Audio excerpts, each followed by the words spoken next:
Everybody has a right if they're a responsible adult. This is a case that's been bounced around back and forth throughout the court system. The right to keep and bear arms shall not be infringed. Massive nationwide shift begins. America just witnessed one of the biggest shocks in modern firearms policy. Currently, a major wave is sweeping across the United States, and restrictions on suppressors and SBRs under the NFA may finally be collapsing nationwide. A new legal push backed by firearm rights groups and supporting states has just moved forward, and this may be the biggest breakthrough since the NFA tax was reduced to zero. If it succeeds, millions of gun owners could soon see registration requirements and restrictions wiped off the map. Overnight, a nationwide block on suppressor and SBR tax restrictions surged forward, and it happened with a speed that left gun owners, dealers, and even state officials scrambling for answers. This is not a minor procedural change. It is a direct hit on one of the most tightly controlled aspects of federal firearms regulation.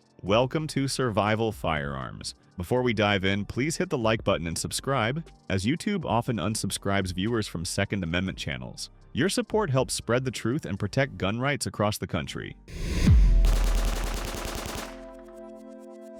Chapter 1. A shift no one expected. The push to remove suppressors and short-barreled rifles from the NFA did not start overnight. The momentum began when the new laws zeroed out the $200 tax that gun owners had been paying for generations. Once the tax was gone, the foundation of the NFA began to look shaky, and organizations immediately prepared to challenge the remaining rules. The NFA tax was dropped to zero starting next year. With the tax gone, the entire constitutional justification of the NFA is now in question. Gun rights groups saw this as the perfect moment to push harder. This triggered a coordinated nationwide legal offensive. If the tax was the cornerstone of the NFA, then removing it pulled out one of the main beams holding the entire system in place. That sudden shift created a legal opening that had not existed in decades. Now the pressure is building, and every major player on the gun rights side is moving at the same time. The fight has officially begun in a new era without the financial barrier that once defined the NFA. Chapter 2. Lawsuit filed to finish the job.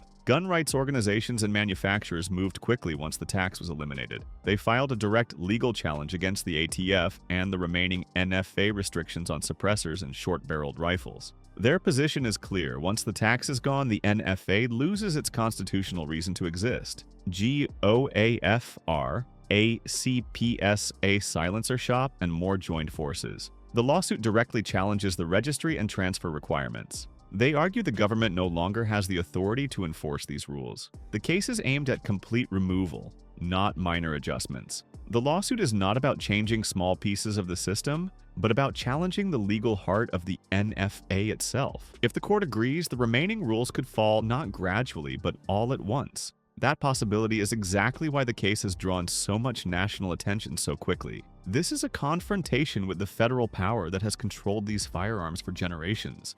Chapter 3. 15 states joined the fight. What changed everything was when entire states stepped in to support the lawsuit. 15 states signed on as named plaintiffs, giving the case national political weight and signaling that opposition to the NFA is no longer the minority position. This is now a coordinated government-level push. States joining include Texas, Alaska, Georgia, Idaho, and many others. Their position is that federal regulation has overstepped its constitutional boundaries. The lawsuit is no longer gun owners versus Washington. It is now states versus federal overreach. When entire states put their names on the lawsuit, the stakes immediately changed. This is no longer just private organizations pushing for freedom, but state governments standing up to federal control. That increases both the legitimacy and the weight of the legal challenge in a way Washington cannot ignore. With this many states involved, the case demands national attention. Chapter 4. What the lawsuit is demanding. The lawsuit is asking the court to declare that when the tax was eliminated,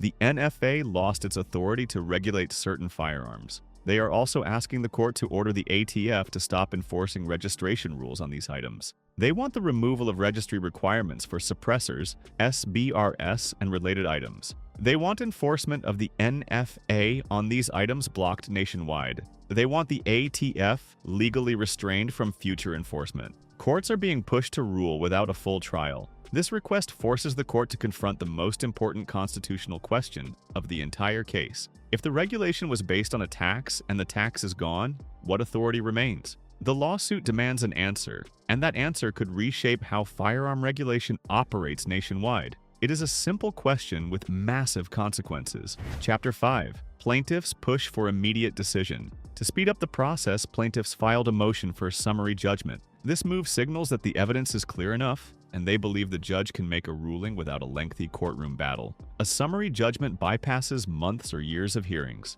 Both sides can present their positions directly in written filings. If accepted, the case could resolve dramatically faster. The plaintiffs want an immediate end to the NFA requirements. Summary judgment offers a faster, more decisive outcome without months of court hearings or procedural delays. If the judge accepts the motion, a ruling could come far sooner than expected. That possibility has gun owners watching closely because the decision could land suddenly and permanently. The future of the NFA now rests on how the court chooses to proceed.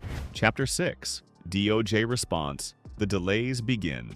The Trump DOJ and ATF began responding by requesting delays. Their first request argued that the government shut down limited staff and funding needed to complete the legal filings. The court granted a short delay but refused the open-ended stall request. DOJ claimed a lack of staff due to the shutdown. The judge gave them 1 additional week. Court rejected an indefinite delay. The government must file responses on schedule. The DOJ now finds itself in the position of defending a system that may no longer fit its original legal purpose. Their first delay request signaled hesitation and uncertainty. The judge, however, made it clear that deadlines must be respected. With the clock now ticking, the federal government has no choice but to engage directly. Chapter 7. Second delay request raises eyebrows. As the new deadline approached, the DOJ once again asked the court for extra time, citing staffing shortages and other ongoing cases. This pattern of repeated extensions has led many to believe the government is trying to slow the case until it can shape its defense.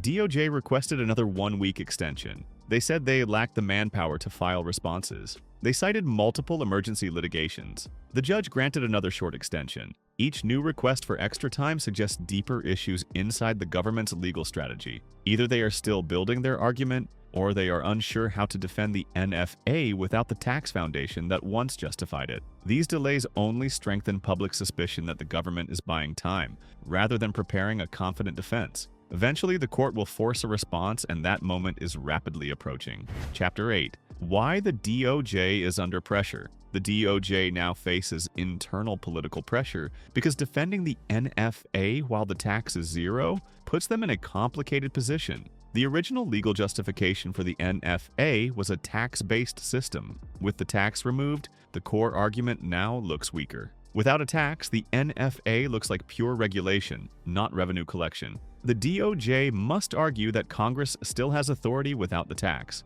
Every court filing must defend the entire NFA structure. Public pressure among gun owners continues to grow. The DOJ must now argue that Congress can regulate without the revenue-based justification that the NFA was originally built on. That puts them in an awkward position both legally and politically. Every court filing from this point forward will be closely analyzed by courts, lawmakers, and gun owners nationwide. The government is now defending from a weaker position than it has had in decades.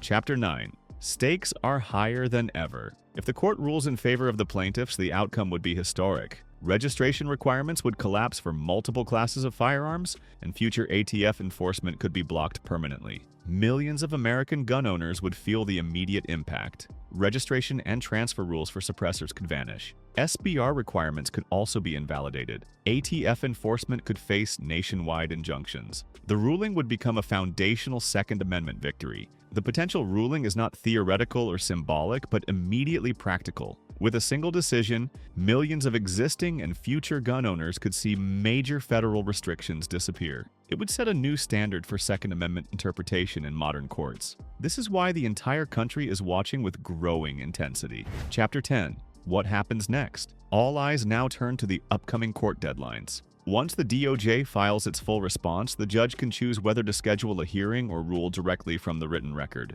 If the plaintiffs succeed, the ATF could be ordered to halt enforcement sooner than anyone expected. The next filings will determine the direction of the case. The court can issue a ruling without a trial. More states and groups may still join the challenge. The nation could see an unprecedented reduction in federal gun restrictions. Once the DOJ files its full brief, the judge can decide to rule from the record without hearing a single word in open court. That means a historic shift could arrive suddenly and without warning. If the plaintiffs succeed, the NFA could experience the largest rollback in its history. For now, the firearm community waits for the moment that will decide what comes next. Stay ready for what comes next. This case is moving fast, and every new filing could change the direction of the Second Amendment landscape in real time. The next documents from the DOJ are expected to drop soon, and when they do, we will finally see exactly how the government plans to defend the NFA without the tax foundation it was built on. That response could either tighten the fight or push the courts even closer to tearing down the remaining restrictions once and for all.